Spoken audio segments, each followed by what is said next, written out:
Leo, welcome for the sun, moon, and rising. Leo, folks, we have a vortex of energy in the month of April with rare events not seen since the early 90s in your sky, 1941, if you're old enough to remember what happened then, and an eclipse cycle that takes you back to 2005 in your life. So I want to say that things that are happening in the month of April are going to make changes in your life connected to the themes of higher education, foreign lands, career and career objectives, and the way you handle the money you share with others, investments, inheritances, and more. So much rare activity, not the least of which is the April 8th total solar eclipse, which we'll cover here today as well. So if you're new to my channel, welcome. My name is Lori Lothian. I am using the Western Tropical Zodiac, the whole sign house system, fixed stars and minor asteroids. I do 40 plus videos every month on this YouTube channel. And if it interests you to learn more about astrology through the lens of asteroids and stars and all signs delineations, you'll get a lot of that here on my channel. So try me out. Hit the like button, subscribe, hit the notification bell, because when I put those videos out, I do live premieres and I'll chat with you, take your questions as the video is premiering. Also, I'd love you to consider learning astrology with me if that's your cup of tea. It's Sky Reader, the 5th time I've taught this class to students. Time your own life, be your own astrologer, time your best life. And that class will be coming up in the middle of the month of April. And we're going to go for 6 weeks long, as we always do. We have weekly Q&As. We have live classes on Saturdays. We have a Facebook group where we check your homework. The idea is that you have a high-touch community and learning together, and that we're going to give you I'm going to give you some timing tools for your chart once you learn the basics that are pretty simple and easy for you to use with listening to YouTube astrology all the time. If that kind of thing interests you at all, please get on the wait list below in the description box. I'll open the cart or the shopping cart for the tuition, so to speak, sometime in early April, probably around the 1st of April. So stay tuned and you can get into the class. It will fill. I don't take like 2,000 students. So you want to get in and take this class with me? This is your chance to learn. Let's get rolling and talk, Leo, about what's going on in the story of you. Oh, and by the way, you keep the class forever. So if you can't attend live, you get to keep all of the content in my teaching platform. It's yours forever and ever and ever. Okay, so you're my last video. I decided to go all over the place in recording these videos. This is your last one on Friday, the March 22nd. So never has it been Leo last. Let's talk, Leo, you superstar. Let's talk about this guy for you. You are a superstar, big-hearted beings you guys are, with great hair. First of all, this is for the Leo sun, moon, and rising. Sun is career and purpose. Moon is body and home. Moon is mother. Sun is father. Rising sign, probably most accurate. I almost have to put a beginning of every video to explain this to people so that you know why you can listen for all three. Now, we're using the whole sign house system, so just don't get caught up in your placidus and get confused. Just trust my delineations, okay? This is how astrology was done in the ancient world, is how YouTube astrologers do it today. We must act as if we're using whole sign houses to make sense of reality for you. Okay, number one, excuse me, I got a itchy nose. Number one, it is simply a year in which, as I said, April is the most important month of the year. I've said this a lot of times in other places and times, and now we're finally here. Yeah, we finally arrived on the doorstep of April. We're going to talk about 3 things: Venus, Mars, and Mercury, what they're doing in the sky, and then we will move to the blow by blow, date by date. Get a pen or paper to jot these dates down. There's a lot going on. It's a busy as hell month. Number one, let's start with the simplest story. Mercury is retrograding in April from the 1st to the 25th in your 9th house. But remember, it was March the 10th and through to May the 15th that he will be in your 9th house, whole sign house, flowing to your Leonine nature. Father figures, luck, Lakshmi, wealth, prosperity, goodness, academics, foreign travel, foreign lands, and foreign shores, court and legal matters, that authorship, publications, books, book publishing, third marriages. All right. So all that said, Mercury retrogrades here. And he's in what we call an elemental fire year. In the entire 2024, he's going to spend 6 out of 12 months in fire signs, Leo and later Sag, late summer and the fall, November. We've got fire in the sky for you in houses 1, 5, and 9. And this is house 9. 9 is deep spiritual attunement and alignment with your Dharma as well. Now, when Mercury retrogrades, April the 1st to the 25th, you may have news from people in your past or situations in your past, from old college colleagues, professors, information or news coming from father figures, emails, phone calls, text messages from your past. Mercury retrograde can have you go back and travel to a country to which you have traveled before in your past. Mercury can also have you go over old legal ground or hear from people involved in legal matters from your past. All of the from the past is a retrograde part of Mercury, and information and news, phone calls, text messages, etc. Keep that in mind, that Mercury here is in a very busy part of the sky where we're going to have an eclipse. So he's a bit player in a larger story. All right, keep that in mind. Old legal matters that weren't resolved coming back to be resolved, revising, changing your mind about academics, changing your mind about a university acceptance and going to a different school, change of mind, April 1st to the 25th. Renegotiating that book publishing contract, on and on we go. Now, Venus is also in this part of the chart as well, joining Mercury on April the 5th. She will have been coming off a longer 3-week stay before April the 5th in your house of chunky money, and that might have been a good time for your financial resourcefulness as it comes to investments, inheritances, and more, or secret love affairs. You might have been diddling around in a secret love affair, or your partner was during that time. But then she comes into your 9th house on April the 5th and stays there, all right, in your 9th house through to the end of the month. And therefore, all of a sudden, she's bringing some attempt to bonify or have good things happen here where Mercury is retrograding. And she is about female. So information, news, text messages, and phone calls coming from females from your past connected to the 9th house, especially if any of those females are foreigners or live in foreign shores or far off foreign lands, involve themselves in academic settings, and more.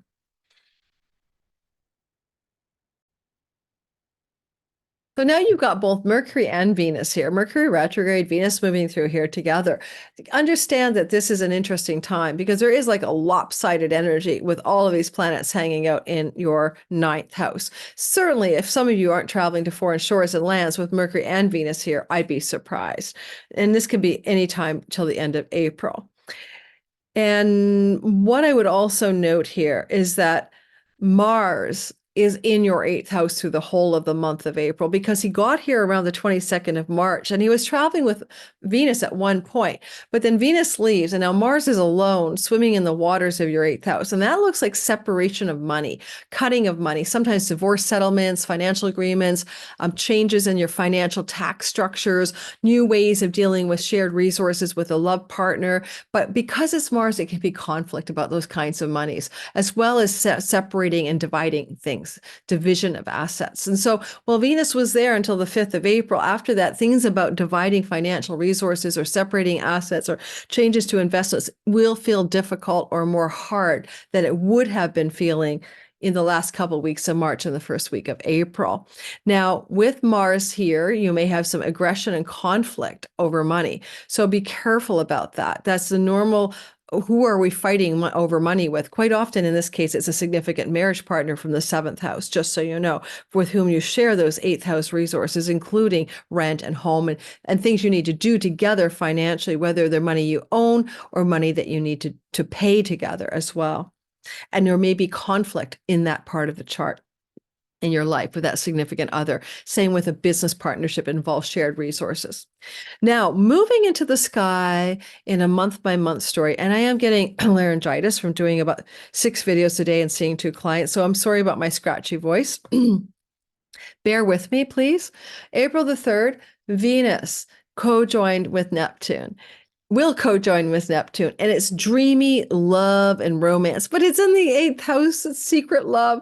So a dreamy secret love romance could happen, a little extracurricular activity here around April the 3rd, give or take a day on either side. Then on April 6th and 7th, she's already moving away from that part of your sky and into the 9th house, where she's meeting with retrograde Mercury, and of course the upcoming eclipse here on April 8th.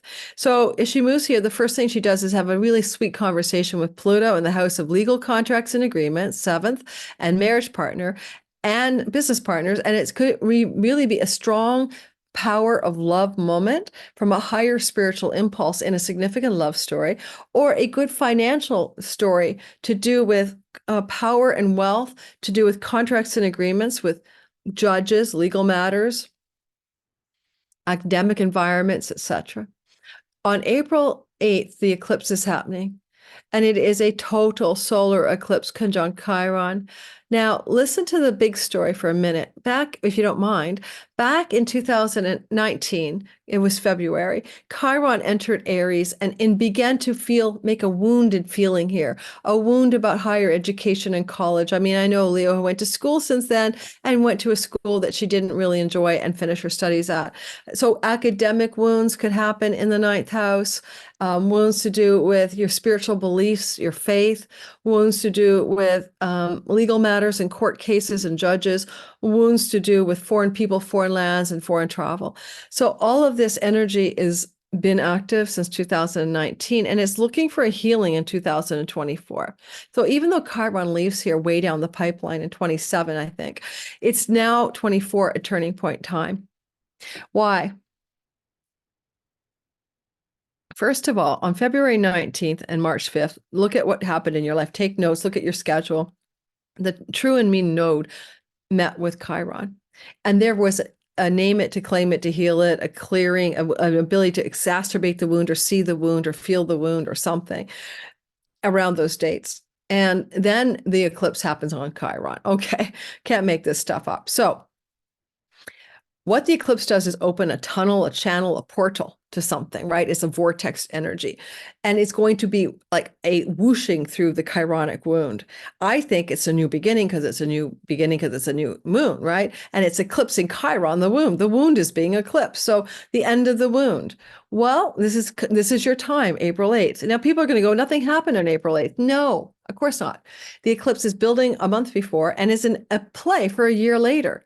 And its totality gives it potency. So this total solar eclipse is like something that may have happened to you in 2005, spring of 2005, but it may not be exactly the same energy because Chiron wasn't here. You weren't healing a wound. You just had an eclipse in 2005 in your higher education, court cases and all the other meanings of the ninth house. If you have a wound with a father figure, that wound could also be radically reconstructed, deconstructed, and healed in the year that follows this eclipse. So be aware of that. After the eclipse, 9th and 10th of the month, it is a very challenging story where Mars slams into a rock or whatever. He's got a speedboat. He's moving through the Pisces 8th house chunky money waters and sexual forbidden love secrets waters. And he mashes and bashes into Saturn, who is like a rock in the water. So this is like a hard stop, hitting a wall, frustration, momentum and action and direction meets resistance, caution, and steadiness. The two don't mix. And so there's something very hard here.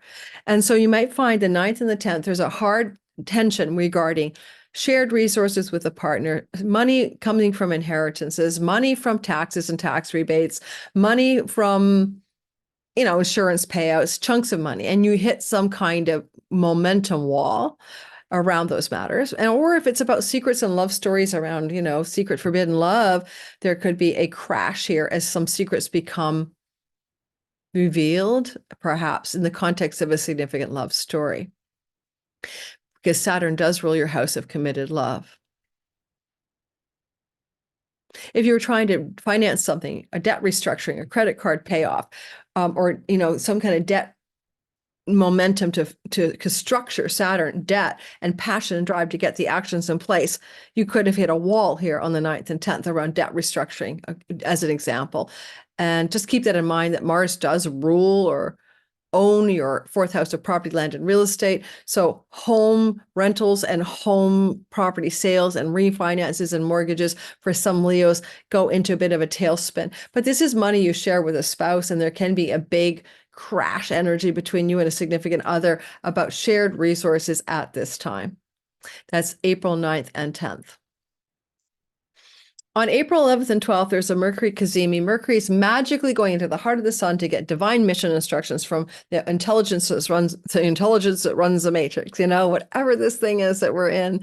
And he does this in a way we haven't seen since 2017 because it's a part of a greater elemental fire year, meaning that Mercury in 2024 is spending 6 months out of 12 in Leo, in Sag, and in Aries, and that's going to open up for you a lot of Dharma energy. What's the purpose of your life? What do you want to do? What's the real meaning of your path? Now, this particular story is his cazimi at 22 degrees of Aries in your ninth house of spiritual philosophy, higher education, foreign shore and travel. Maybe the ninth house, if you're in a third marriage, about that third marriage and legal matters. And so there's it could be phone calls, emails, news, information coming through around that 11th and 12th that you need to grab onto. I'm doing a webinar, free Mercury retrograde webinar. Please come to it. It's going to be wonderful. I will do asteroids and stars, and we'll do guided meditation to help you use this particular cazimi most effectively. Moving onward, there is the vortex. Oh my goodness. The vortex opens up April 18th to the 21st. The main cause of this sky vortex, which is quite positive in many ways, is Jupiter-Uranus co-joining in a tight conjunction at 21 degrees of the sign of Taurus on the 21st of April. That's your career house. That's your reputation house. Now, Jupiter's been trying to help you improve career and reputation matters and give you lucky breaks ever since May of 23 through to May of this year, end of May of this year. But now he's going to do something he hasn't done since 1941. He's going to meet in the sign of Taurus with Uranus. And this is a new beginning that will go for 14 years, meaning greater excitement, unexpected positive changes and luck, expansion and growth, goodness and plenty in your career. And your career will be the main story for many Leos. Don't care if you're retired, your reputation will have some takeoff energy during this time of the next 14 years, starting this April 21st. However, events may be going on between the 15th of April and the 26th, with epicenter the 21st, that have to do with some surprising and positive developments in the career and reputation part of your sky. With a flow to Juno in your second house, a lot of you may be getting a dream job out of the blue. Surprise, it's all yours. Or dream opportunity or partnership opportunity in work coming your way. You also may experience this combination of energies as a kind of electric shock of prosperity coming from your career. So look for that as well. Now, it's again a larger synodic cycle. What we have going on in the vortex is other things going on around it. April 18th to the 21st, as this builds up, Mars is a cheerleader, champion, yay, you go, to Jupiter-Uranus, giving a lot of propulsion to this changing, exciting career stuff from the 8th house of shared resources with your spouse, business partner monies, and chunky monies and inheritance monies. So there may be some money that's coming to you, a sign-on bonus, a severance package, a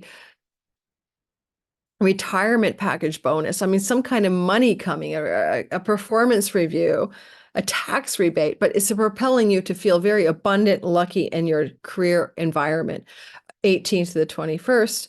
At the same time this is happening in this vortex, Venus and retrograde Mercury co-join together on April the 18th to the 21st in a conjunction that can look a lot like Christmas. It's in Aries. It's in your ninth house. Getting the email or the phone call or the message that you got into your dream university setting, getting the lawyer's email that the case is being resolved in a positive way for you financially. I'm talking about ninth house matters. Venus is a female, information, muse, and contact from a female coming through your sky, April 18th to 21st, that benefits you greatly because it flows to your Leonine ascendant. An opportunity, foreign land travel, foreign shore travel being gifted to you by the sky around the time of the 18th to the 21st, maybe involving a female and a place you've traveled before. Mercury is retrograde. April the 20th to the 21st, also a difficult story emerges. Pluto in your house of Sun in your house of career and reputation, where things are really taken off, comes into a power struggle with your Pluto in your house of marriage and business partners, audience, and clients. A blowout with a client, a blowout with an audience member, a blowout with a spouse or a long-term committed partner regarding things that are going on in your career versus that relationship. So look for that tension here, 18th to the 21st. But good news. Venus will try to mop up afterwards and fix the problem on the 29th to the 30th, when she then also moves into your career space. You got to love it. She's really loving you up there with great career luck as she moves through your sky for the first 3 weeks, basically the first 3 weeks of May. But at the same time, it is on the 29th and 30th that she's in the early stages of the ingress into your 10th house, looking back at Pluto and saying, damage control from the sun. What happened over there? Let me see if I can smooth the waters. So also professional agreements and contracts to do with signing on the dotted line for a new job could have had some power struggle attention on the 21st of the month, 2021, and Venus resolves the problem on the 29th and 30th. There's a full moon. It's in Scorpio at 4 degrees. That Scorpio territory is home, property, land, and real estate. And that full moon is going to bring to fruition or completion things you seeded there, planted there back in the fall when there was a new moon there, Leo. Now, for some of you, this can involve a change of home if you want to change a home, because we also had a death and rebirth of Mars there in the fall as well at the time of that new moon, meaning that for a lot of you, there's a deep desire to change your home and move your home over the 2 years that follow November of 2023 to the fall of 25. And with this full moon, it can indicate a fulfillment of that desire to find a new home, as that is very much a possibility for you in the 6 months that follows the new moon. So keep that in mind. The full moon. Finally, the exciting end of the month story is that any place of confusion, uncertainty, or deception in your secret love house, or in the house of the money you share with other people, including inheritances and partner shared resources, any uncertainty you have, as Neptune's implying those waters here and creating a fog bank for you, Mars is going to penetrate that. And he's going to dispel the confusion, illusion, delusion, and fog. The only way Mars can do, by separating and clearing a way to see what to do forward. That Mars spiritual warrior collusion with Neptune happens on April 28th to the 30th. And it feels a lot like what it may indicate is that you're able to now move forward after some difficulty with shared resources, separation of assets, battles about shared monies, tax problems, issues to do with inheritance monies that were being fought over. And as Mars goes through the Neptune, or clarity about how to deal with infidelities and toxic love stories when Venus was there. And as Mars goes through the Neptunian fog with his speedboat and clears an eye of visual clarity, then you make decisions and take actions after the 30th, so 28th, 29th, 30th, and moving onward. Now you know which direction you need to go. Now you know what to do and how to handle it. And possibly as Mars moves into the sign of Aries, you may find yourself feeling like he'll be moving into Aries on, oh my God, early May.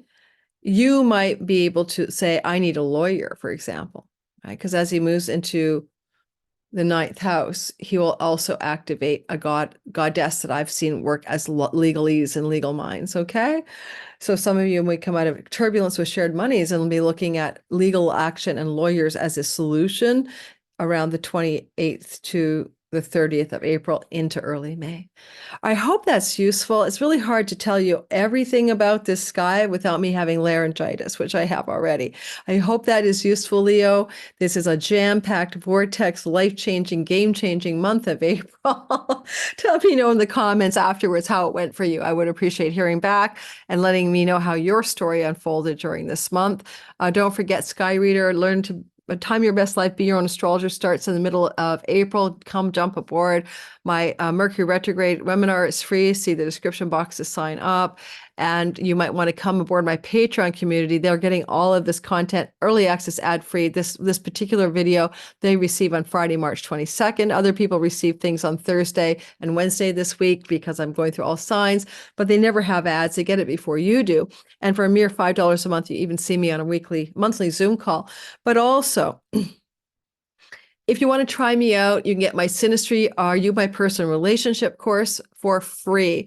If you want that course for free, along with Chiron, the Key to Purpose, the resale value is $44. For you, it's nothing. To try me out, don't like my Patreon community where you get more intimate contact with me and the learning of astrology. No big deal. Then you get to keep the course and you get to leave. So no big deal. Try me out. Ethical bribe is what we call that. Thanks for listening. I wish you guys the very best in April. This Aries girl is going to take a nice long walk. It's the end of my workday on a Friday. All right, take care, everyone. Bye-bye. Oh, I didn't stop the video. That would be useful.